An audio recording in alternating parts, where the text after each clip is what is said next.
It goes from here to here. I can almost... It's quite small. We found it and we thought the location was pretty cool and we liked the structural elements and the architectural elements. So we're like, okay, I mean, it's not much space to work with, but we could do something cool. This was not a living space when we got it. It used to be for the door lady. So when we got it, there was no kitchen. Where could the kitchen fit? It was either we worked back here, here, and then in the end it just seemed more logical to like kind of fit everything in here. It would take up a lot of space to see like a big refrigerator kind of like in such a small space. It would kind of, oof. We have like a small fridge underneath the countertop. Yeah, I mean the freezer, obviously it has to get defrosted all the time, so it's one of those, but the fridge itself, it's enough for like a week's worth of cooking. Yeah. It's enough. Most of these doors come from a kitchen provider. The use of color, well, I just thought that black would make it feel more like living room-ish, less kitchen-y, so that's why I chose the black. It's a pretty big kitchen, actually. It gives us like tabletop space and it gives us storage space underneath. This space was just, what can you do with it? And so my husband said, this is a bed, so it could be a sleeping area or a couch or whatever. So we just used a cutter and cut down this foam, and then I made this cover, and voila. We just kind of like turned it into a little den there, and people do sleep on this all the time. It's super comfortable, I'm serious. It's actually a pretty nice place to take a nap. It's funny how you can actually make a mattress. You just cut the foam. I mean, you buy foam. You can buy foam any thickness, any density. For a bed, it has to be pretty good density. You just cut it whatever shape you want and make a sleeve, and yeah. It's a bed. Like, you know, when people come here, two sleep in the bedroom upstairs. One person sleeps here and the other person sleeps on this sofa. You can sleep 4 people, no problem. This turns into like a single bed. So there you go. And here's another bed. Here's another bed. It's actually very comfortable. And many times we do have 4 people sleeping in here. It's pretty tight, and it's cozy. I mean, you do kind of feel like you're in a little, well, we call it like the cave. It's a cozy cave. I mean, of course, we also had to like hang the speakers up there, which my husband did with like a fishing wire, you know? You have to use all the cubic space. Furniture-wise, I mean, this was pretty much found in the street, this old pallet.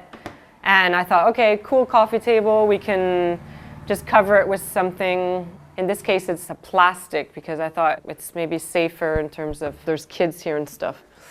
Of course, this pallet doesn't come in this size, so we had to like cut it down to make it smaller. Usually a pallet is double this size, so we just basically cut it down the half. I sanded it down, varnished it with some natural oils, and voila. It's a pretty easy piece, but you know, you can move it around to clean, or so we just kind of use it to store guides, the yellow pages, stuff like that. And it's nice and low, so you can watch TV if you want, which is in here. I don't really like seeing a television in the space. I find it just a bit of an eyesore, so I like to kind of hide it away. This old thing we found down the street, actually, in the trash. It's a door. It's basically like a closet door. And then we just sanded it down and fixed it to the wall, because I think, you know, you gotta like get a look at yourself before leaving the house, even if it's just a quick.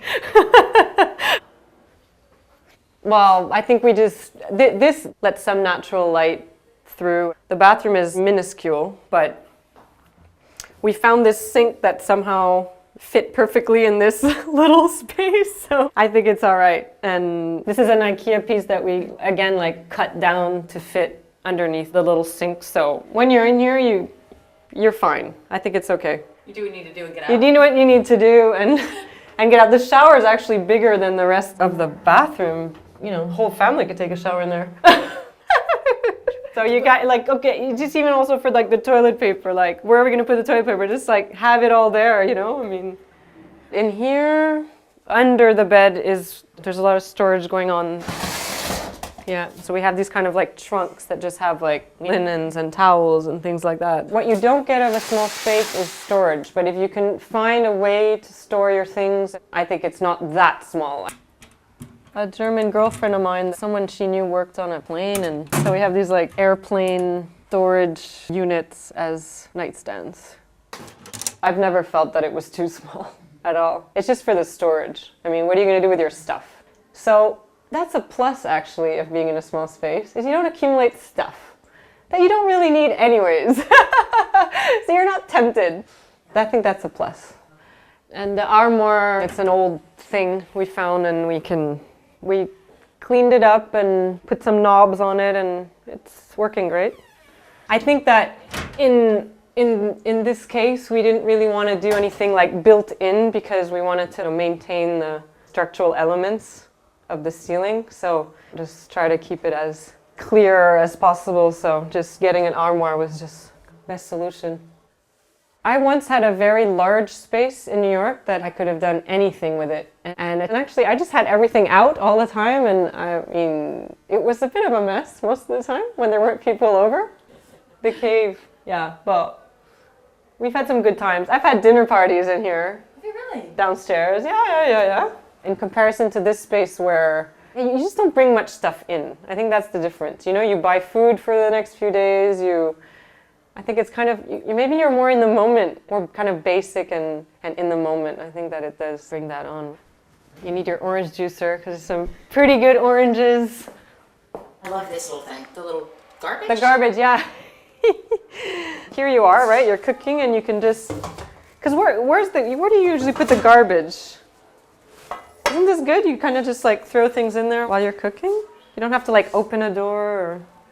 The cost of this renovation was really low, and we did everything ourselves and with our hands. We didn't hire anybody. Originally, this was a wall, so it's now I have space to put like, you know, books and CDs and stuff. So it's like an added shelf. It took us a month to renovate it, and I don't know, I think it cost maybe in total, including the kitchen and the furniture, $5,000. It was fairly inexpensive. I mean, that's the plus of having a small space. You don't have to get much stuff.